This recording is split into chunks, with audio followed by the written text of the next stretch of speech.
आज सुनेंगे हम प्यारे बाबा के 28/4/21 की ये बाणी।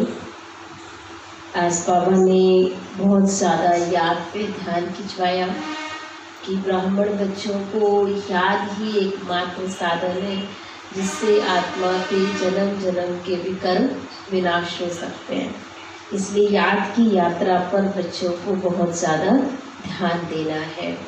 तो चलते हैं बाबा की बोले की यात्रा पर। बाबा बोले, मीठे बच्चे, योग से ही आत्मा की खाद निकलेगी। बाप से पूरा वर्षा मिलेगा। बाप से पूरा वर्षा मिलेगा। इसलिए जितना हो सके योग बल बढ़ाओ। इसलिए जितना हो सके योग बल बढ़ाओ।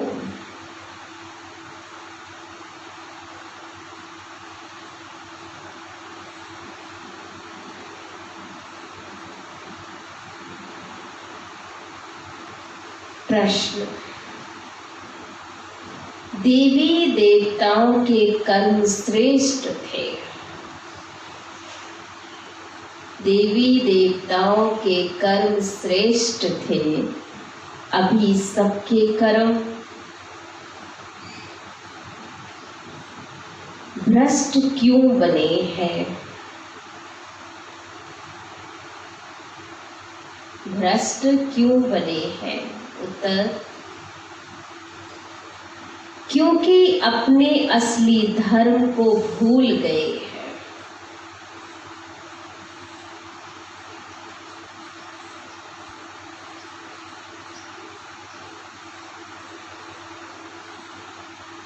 धर्म भूलने के कारण ही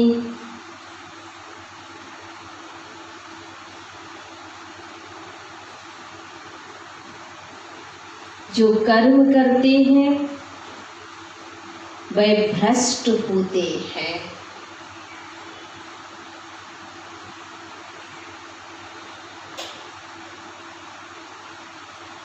बाप तुम्हें अपने सत धर्म की पहचान देते हैं।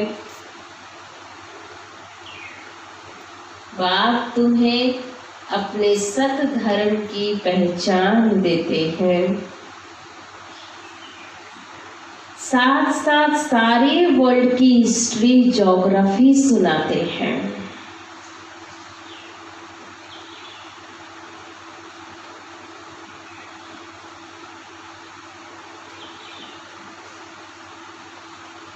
जो सबको सुनानी है।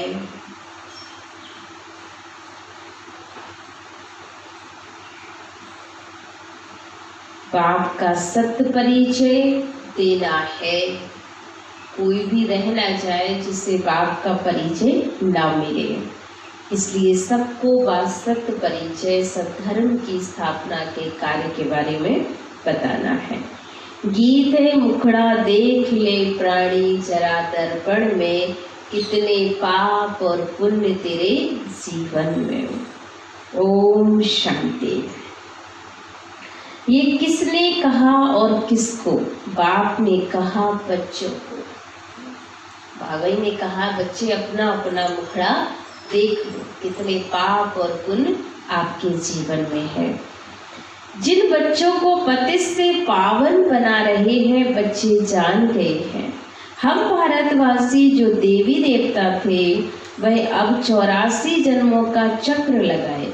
सतो प्रधान से पास कर अब सतो रजो तमो, अब तमो प्रधान बन गए हैं। पाठ बजाते बजाते धीरे धीरे बिल्कुल तमो प्रधान बन गए हैं। अब फिर पतितों को पावन बनाने वाला बाप कहते हैं, अपने दिल से पूछो हम कहाँ तक पुण्य आत्मा बने हैं। तुम सतो प्रधान पवित्र आत्मा थे जब यहाँ पहले पहले तुम देवी देवता कहलाते थे। जिसको आदि सनातन देवी देवता धर्म कहा जाता था, तब ये धरा पावन थी। लेकिन धीरे धीरे कर्म करते करते बाप कहते बच्चे तुम अपने कर्म भ्रष्ट बने और तुमने अपने धर्म को भी भूला, अपने कर्मों पर भी कोई अटेंशन नहीं दिया, इसलिए यह धर्म बिल्कुल जड़जड़ी भूत हो गया। अभी कोई भारतवासी अपने को देवी देवता धर्म के नहीं कहलाते। हिंदू तो कोई धर्म है ही नहीं, परंतु पतित होने के कारण अपने को देवता कहला नहीं सकते। सतयुग में देवताएं पवित्र थे, पवित्र प्रवृत्ति मार्ग था, यथा राजा रानी तथा प्रजा सब पवित्र थे। भारतवासियों को बाप याद दिलाते हैं कि तुम पवित्र प्रवृत्ति मार्ग वाले आदि सनातन देवी देवता धर्म वाले थे। उसको स्वर्ग कहा जाता था, वहाँ एक ही धर्म था। तो पहला नंबर महाराजा महारानी लक्ष्मी नारायण थे उस राज्य के, जहाँ पर सब कुछ सुंदर था। उनकी भी डायनेस्टी थी और भारत बहुत धनवान था, वह सतयुग था। फिर आए त्रेता में, तब भी पूज देवी देवता व क्षत्रिय कहलाने लगे। वह लक्ष्मी नारायण का राज, वह सीता राम का राज, यह भी डायनेस्टी चली है। जैसे क्रिश्चियंस में एडवर्ड द फर्स्ट और सेकंड होती है, ऐसे ही चलता है। वैसे भारत में भी ऐसे ही था कि 5000 वर्ष की बात है, अर्थात 5000 वर्ष पहले भारत में लक्ष्मी और नारायण का राज्य था और उनकी भी 8 गद्दियाँ थी और सभी बहुत सुंदर तरीके से अपने राज को चलाया करते थे। परंतु उन्होंने ये राज कब और कैसे पाया ये कोई भी नहीं जानते। वही सूर्यवंशी राज फिर चंद्रवंशी में आया, क्योंकि पुनर्जन्म लेते लेते सीढ़ी उतरनी है। ये भारत की हिस्ट्री ज्योग्राफी कोई नहीं जानते हैं। रचना और बाप तो जरूर सतयुगी नई दुनिया का रचता भी ठहराना। बाबा कहते हैं बच्चे तुम आज से 5000 वर्ष पहले स्वर्ग में थे, ये भारत स्वर्ग था, फिर तुम धीरे धीरे नरक में आकर पड़े हो। दुनिया तो इस वर्ल्ड की हिस्ट्री ज्योग्राफी को नहीं जानती है, वह तो अधूरी सिर्फ पिछाड़ी की हिस्ट्री जानते हैं। सतयुग त्रेता की हिस्ट्री ज्योग्राफी कोई नहीं जानते। ऋषि मुनि भी कहते आ गए हैं कि हम रचता और रचना के आदि मध्य अंत को जानते नहीं है, कि रचता का आदि क्या है, मध्य क्या और उसका अंत क्या है। जाने भी कोई कैसे। बाबा तुमको ही बैठ समझाते हैं। शिव बाबा भारत में दिव्य जन्म देते हैं, जिसकी शिव जयंती भी होती है। अब शिव जयंती के बाद फिर चाहिए गीता जयंती, फिर साथ साथ होनी चाहिए कृष्ण जयंती। परंतु इस जयंती का राज भारतवासी जानते ही नहीं है कि महाशिव जयंती हम क्यों मनाते हैं। सिर्फ जैसे अनेक जयंतियाँ मनाई जा रही, वैसे इस जयंती को भी छोड़ दिया। और इसमें तो सबसे ज़्यादा ये दिखा देते हैं उनकी शादी हुई शंकर पार्वती जी की, तो बाबा कहते और भी उसका जो जन्म की बात थी वो शादी में बदल दी, तो कहानी और ही पलट गई। तो ऐसे करते करते बिल्कुल इसका जो मेन महत्व होना चाहिए वो महत्व दिन पे दिन कम होता ही चला गया। और साथ साथ जो परमपिता परमात्मा ही सच्चा गीता ज्ञान दाता है, वो भी बिल्कुल साइड में कर दिया। तो जैसे उसका महत्व जन्म का चला गया। तो बाप समझाते हैं वास्तव में पहले है गीता जयंती, फिर है कृष्ण जयंती। इसलिए ये जानते नहीं है। धर्म वाले तो झट बताएंगे, वास्तव में ये क्या बातें बताते हैं। तुम बच्चे जानते हो सबसे पहले शिव बाबा आया, शिव बाबा ने आकर तुम्हें ज्ञान सुनाया, गीता ज्ञान दिया, फिर गीता ज्ञान से जन्म हुआ श्री कृष्ण का। फिर अनेक जयंतियाँ निकली, फिर बुद्ध जयंती, क्राइस्ट जयंती, कितनी जयंतियाँ हो जाती हैं। कब हुई भारतवासियों से पूछो कि शिव जयंती कब हुई, कोई नहीं बताएंगे। शिव भारत में आया, आकर क्या किया कोई नहीं जानते हैं। शिव ठहरा सब आत्माओं का बाप, आत्मा है अविनाशी। आत्मा एक शरीर छोड़ दूसरा लेती है, 84 का चक्र है। शास्त्रों में तो 84 लाख जन्म का कपोड़ा लगा दिया है। बाबा आकर राइट बात बताते हैं। बाप के सिवाय बाकी सब रचता और रचना के लिए झूठ ही बोलते, क्योंकि ये है माया का राज। पहले तुम पारस बुद्धि थे, भारत पारसपुरी था, सोने हीरे जवाहरातों के महल थे। बाबा बैठ रचता और रचना के आदि मद अंत का राज अर्थात दुनिया की हिस्ट्री ज्योग्राफी बताते हैं। भारतवासी यह नहीं जानते कि हम सो पहले पहले देवी देवता थे, अभी पतित कंगाल रिलीजियस बन गए हैं, अपने धर्म को भूल गए हैं। ये भी ड्रामा अनुसार होना ही है। कब किसको आना है, कब किसको भूलना है, कब फिर दोबारा बाबा को याद करेंगे, ये सब बाबा कहते ड्रामा अनुसार ही हो रहा है। तो ये वर्ल्ड की हिस्ट्री ज्योग्राफी बुद्धि में आनी ही चाहिए कि ऊंट से ऊंट सर्व आत्माओं का बाप मूल वतन में रहता है, और कब आते हैं, कैसे आते हैं, क्या करते हैं, ये सारी बातें संगम पर सुनाते हैं। फिर ये सूक्ष्म वतन की बात है, ये स्थूल वतन। अब सूक्ष्म वतन में से ब्रह्मा विष्णु शंकर रहते हैं, उनकी दूसरी कोई हिस्ट्री ज्योग्राफी नहीं है, ये तीन सबके हैं। गॉड इज वन, उनकी रचना भी एक है, जो चक्र फिरता रहता है। सतयुग त्रेता, फिर द्वापर, फिर कलयुग में आना पड़े। 84 जन्मों का हिसाब चाहिए ना, जो कोई भी नहीं जानते, ना कोई शास्त्र में है। 84 जन्मों का पाठ तुम बच्चे ही बजाते हो। बाबा तो इस चक्र में नहीं आते, बच्चे ही पावन से पतित बन जाते, इसलिए चिल्लाते हैं बाबा आकर हमको फिर से पावन बनाओ। एक को ही सब पुकारते हैं रावण राज में, जो सब दुखी हो पड़े हैं उनको आकर बाबा लिबरेट करते हैं, सबको छुड़ाने का दुखों से काम करते हैं। फिर रामराज में ले जाओ, आधा कल बच्चे रामराज है तो आधा कल फिर रावण राज है। रावण का राज है ना, भारतवासी जो पवित्र थे वही पतित बने हैं। वाम मार्ग में जाने से पतित होना शुरू हुआ है, भक्ति मार्ग शुरू हुआ है। अभी तो बच्चों को ज्ञान सुनाया जाता है, जिससे आधा कल 21 जन्मों के लिए तुम सदा सुख का वर्षा प्राप्त कर सकते हो। आधा कल्प ज्ञान की प्रारंभ चलती है, फिर रावण राज होता है, गिरने लग पड़ते हैं।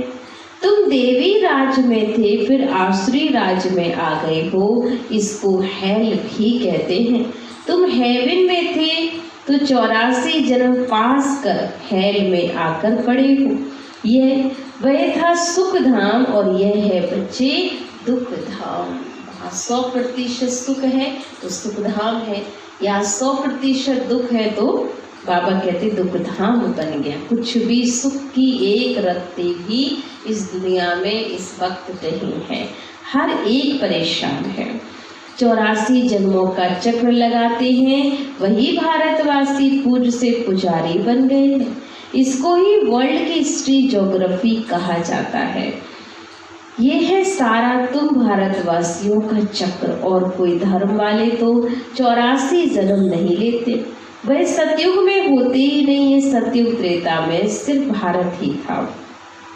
सूर्यवंशी, चंद्रवंशी, फिर वैश्यवंशी, अब शूद्रवंशी, अभी फिर तुम आकर ब्राह्मण वंशी बन रही हो, क्योंकि ब्राह्मण से फिर देवता, फिर क्षत्रिय और फिर वैश्य और फिर पुनः शूद्र बन जाते हो। अभी तुम ब्राह्मण वंशी हो, देवता वंशी बनने के लिए आए हो, ये भारत के वर्ण हैं। अभी तुम ब्राह्मण बनने से शिव बाबा से वर्षा ले रहे हो, बाबा तुमको पढ़ा रहे हैं। 5000 वर्ष पहले मुआफिक कल्प कल्प तुम पावन बन फिर पतित बनते हो। सुख धाम में जाकर फिर दुख धाम में आते हो, फिर शांति धाम में जाना है, जिसको निराकारी दुनिया कहा जाता है। आत्मा क्या है, परमात्मा क्या है, ये कोई भी मनुष्य नहीं जानते। आत्मा भी एक स्टार बिंदी कहते हैं, भ्रुकुटी के बीच सितारा चमकता, छोटी सी बिंदी जिसको दिव्य दृष्टि से देखा जा सकता है। वास्तव में स्टार भी नहीं कहा जाएगा, स्टार तो बहुत बड़ा है, सिर्फ दूर होने के कारण छोटा दिखाई पड़ता है। ये सिर्फ एक मिसाल दिया हुआ है कि आत्मा स्टार के मुआफिक है, लेकिन आत्मा इतनी छोटी है, इतनी छोटी है कि बाबा कहते तुम इन आँखों से भी उसे देख नहीं सकते हो, पकड़ भी नहीं सकते हो, सिर्फ उसे महसूस कर सकते हो। आपके रुए से भी जो हमारे बाल होते हैं उससे भी आत्मा ऐसे निकल जाएगी तो भी आप देख नहीं पाओगे, इतनी महीन है। लेकिन इतनी छोटी सी आत्मा में 84 जन्मों का पूरा रिकॉर्ड भरा हुआ है। तो यही अद्भुत कहानी। तो बाबा कहते तुम उसे देख नहीं सकते हो, बस स्टार मुआफिक इसलिए कहा कि आत्मा ऐसी चमचम सितारे की तरह है, ऐसी दिखती है, लेकिन इतने बड़े साइज की नहीं है। अब सुख धाम में जाकर फिर दुख धाम में आते, फिर शांति धाम में।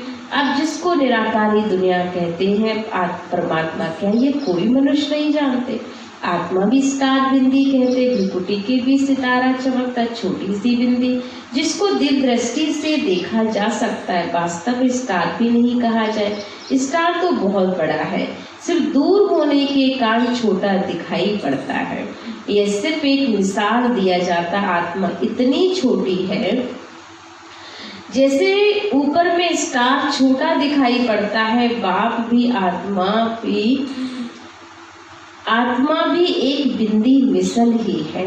उनको सुप्रीम आत्मा कहा जाता, उनकी महिमा अलग है। मनुष्य सृष्टि का चेतन बीज रूप होने के कारण उनमें सारा ज्ञान भरा हुआ है। बाबा के अंदर सारे 84 जन्मों का ज्ञान, बच्चों के रिकॉर्डिंग, पूरी ड्रामा की सारी रिकॉर्डिंग बाबा के पास है। बाबा को सब कुछ पता है कब क्या होना है, इसलिए तुम्हारी आत्मा को भी अभी नॉलेज मिल रही है। आत्मा ही नॉलेज ग्रहण कर रही है। इतनी छोटी बिंदी में 84 जन्मों का पाठ भरा हुआ है, सो भी अविनाशी। 84 का चक्र लगाते आए हो, इसकी एंड हो ही नहीं सकती।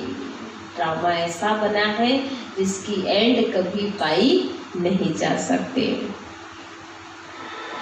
तो एंड नहीं हो सकते। देवता थे ना, दैत्य बनने फिर सो देवता बनना है, ये चक्र चलता आया है। बाकी तो सब है बाई प्लाट। इस्लामी, बौद्धी आदि कोई 84 जन्म नहीं लेते। यही सत्युग भारत में राइटियस साल्वेंट था, फिर 84 जन्म लिए विश्वस बने हैं। ये विश्वस वर्ल्ड है। 5-4 वर्ष पहले प्यूरिटी थी, पीस भी थी और प्रॉस्पेरिटी भी थी। बाप बच्चों को ही याद दिलाते हैं, मुख्य बच्चे प्यूरिटी इसलिए कहते हैं विश्वस को वाइसलेस बनाने वाले आओ। विश्वस को वाइसलेस बनाने माने निर्विकारी दुनिया को निर्विकारी बनाने शिव बाबा आओ, वही सदगति देने वाला है, इसलिए वही सतगुरु भी है।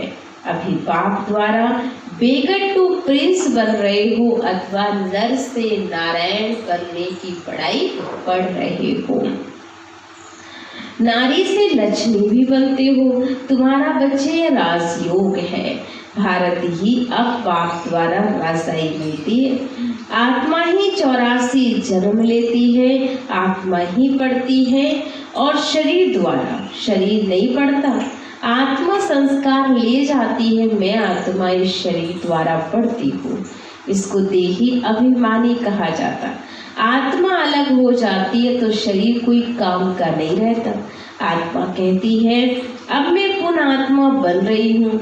मनुष्य देह अभिमान में आकर कह देते यह करता हूँ, तुम अभी समझते हो कि हम आत्मा हैं, ये हमारा शरीर बड़ा है।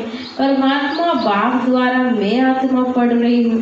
बाप कहते हैं मामे कब याद करो, तुम गोल्डन एज में सतो प्रधान थे, फिर तुम्हारे में अलाय पड़ी, खाद पढ़ते पढ़ते तुम पावर से पतित बन गए हो।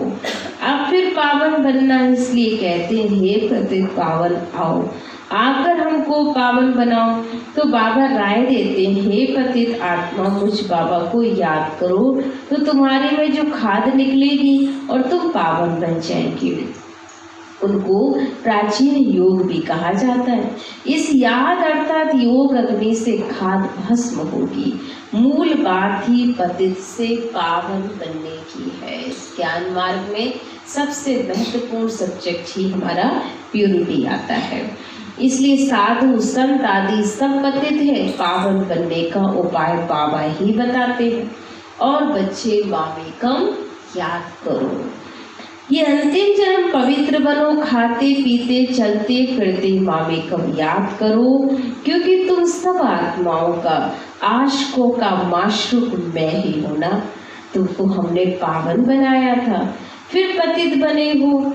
सभी भक्तियां आशिक हैं और माशूक कहते हैं कर्म विफल करो, बुद्धि से सिर्फ मुझे याद करते रहो तो विकर्म विनाश होंगे। यह मेहनत है तो बाबा को याद करना चाहिए ना वर्षा पाने के लिए। जो जास्ती याद करेंगे उनको जास्ती वर्षा भी तो मिलेगा, इसलिए याद भी सबसे ज़्यादा करना है। ये याद की यात्रा है, जो जास्ती याद करते हैं तो वही पावन बन आकर मिले गले का हार बनेंगे। सभी आत्माओं का निराकारी दुनिया में एक ही सिजरा बना हुआ है, उनको इनकॉर्पोरियल ट्री कहा जाता है। निराकारी झाड़ है, ये भी कॉर्पोरियल ट्री है। निराकारी दुनिया से सबको नंबरवार आना है, माने इस समय जो साकार के पेड़ होते हैं तो ये हो गए कॉर्पोरियल ट्री और वहाँ है इनकॉर्पोरियल ट्री। आते ही रहते हैं, झाड़ कितना बड़ा हो जाता है। आत्मा यहाँ आती है पाठ बचाने। जो भी सब आत्माएं सभी इस ड्रामा के एक्टर्स हैं। आत्मा अविनाशी है, उसमें पाठ भी अविनाशी है। ड्रामा कब बना यह कह नहीं सकते, यह चलता ही रहता है। भारतवासी पहले पहले सुख में थे, फिर दुख में आए, फिर शांति धाम में जाना है, फिर बाबा सुख धाम में भेज देंगे।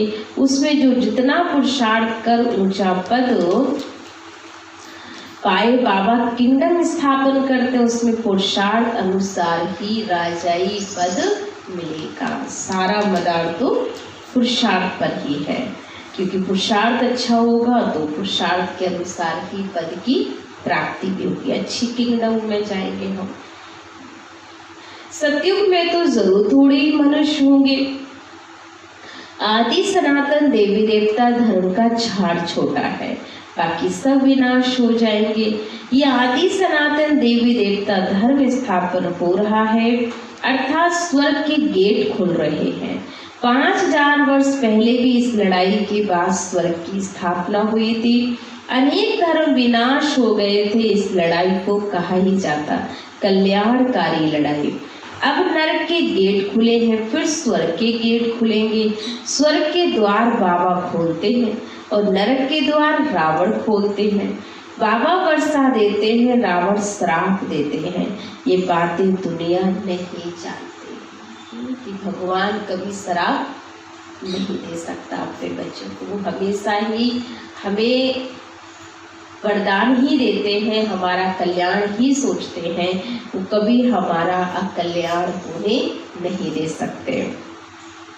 इसलिए ये रावण का काम है श्राप देना। ये बातें दुनिया नहीं जानती। तो बच्चों को समझाता हूँ, एजुकेशन मिनिस्टर को भी बेहद की नॉलेज चाहते हैं, सो तो तुम ही दे सकते हो, परंतु तुम गुप्त हो, तुमको पहचानते ही नहीं है। तुम योग बल से अपनी राजाई ले रहे हो। लक्ष्मी नारायण ने यह राज कैसे पाया सो तुम जानते हो।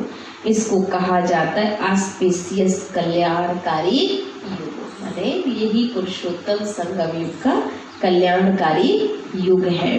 जबकि बाबा आकर पावन बनाते हैं। कृष्ण को तो सभी बाप नहीं कहेंगे, बाप निराकार को ही कहा जाता है। उस बाबा को याद करना, पावन भी बनना है। विकारों को जरूर छोड़ना पड़े। भारत वाइसले सुख धाम था। अविशुद्ध दुखधाम है, वर्थ नॉट ए पेनी है। ये ड्रामा का खेल बना हुआ है। इस समय सारा भारत पौड़ी तुल्य बन गया है, एकदम विकारी बन गया है, जिसको बुद्धि में धारण करके औरों को भी अब कराना है। जो ज्ञान हमें मिला खजाना, उस खजाने को हम भी धारण करें और दूसरों को भी ये खजाना धारण कराएं। अच्छा, मीठे मीठे सिकीन दे बच्चों प्रति माता पिता बाप दादा का याद प्यार और गुड मॉर्निंग। रूहानी बाप की रूहानी बच्चों को नमस्ते। हम रूहानी बच्चों की रूहानी बाप दादा को दिल व जान से सिकवा प्रेम से याद प्यार और गुड मॉर्निंग। नमस्ते नमस्ते नमस्ते। शुक्रिया बाबा, शुक्रिया बाबा, शुक्रिया। मेरी जिंदगी को संवारने वाले बाबा, तेरा लाख लाख शुक्रिया, शुक्रिया, शुक्रिया। धारणा के लिए मुख्य सार। फर्स्ट पॉइंट, याद से ही पावन बन, याद से ही पावन बन। बाप के गले का हार बनना है, बाप के गले का हार बनना है।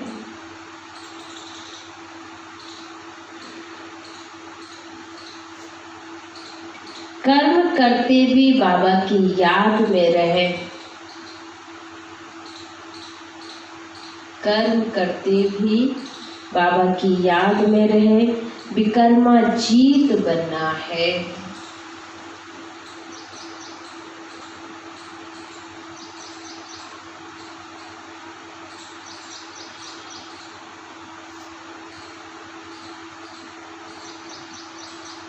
विकर्मा जीत बनना है।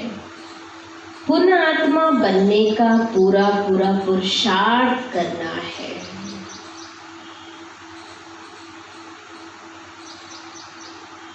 पुण्य आत्मा बनने का पूरा पूरा पुरुषार्थ करना है। देह अभिमान छोड़, देह अभिमान छोड़ देही अभिमानी बनना है।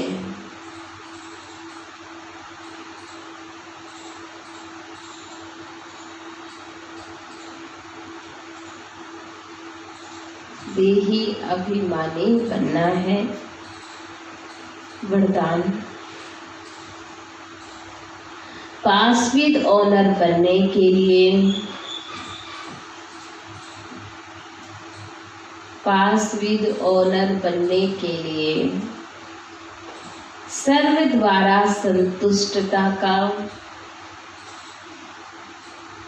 सर्व द्वारा संतुष्टता का पासपोर्ट प्राप्त करने वाले, पासपोर्ट प्राप्त करने वाले संतुष्ट मणि भव, संतुष्ट मणि भव। स्पष्टीकरण, जो बच्चे अपने आप से, अपने पुरुषार्थ व सर्विस से, ब्राह्मण परिवार के संपर्क से सदा संतुष्ट रहते हैं, उन्हें ही संतुष्ट मणि कहा जाता है। तो सर्व आत्माओं के संपर्क में अपने को संतुष्ट रखना है व सर्व को संतुष्ट करना है। इसमें जो विजयी बनते हैं वही विजयी माला में आते हैं। पास विद ऑनर बनने के लिए सर्व द्वारा संतुष्टता का पासपोर्ट मिलना चाहिए।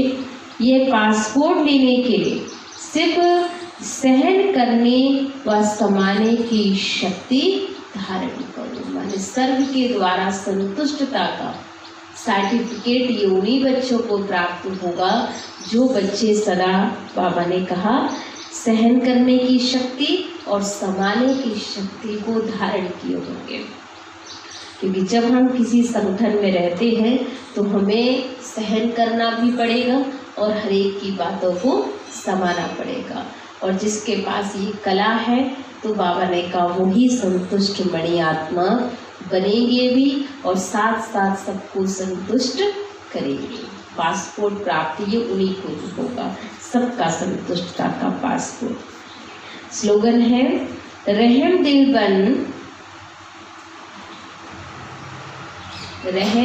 बन सेवा द्वारा निराश और थकी हुई आत्माओं को, रहम दिल बन सेवा द्वारा निराश और थकी हुई आत्माओं को सहारा दो। ओम शांति।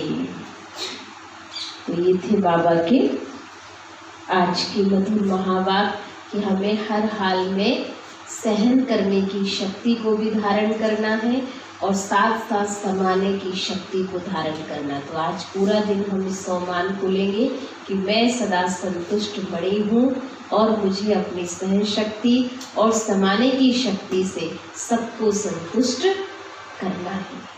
तो ये पासपोर्ट हमें प्राप्त करेंगे। ओम शांति।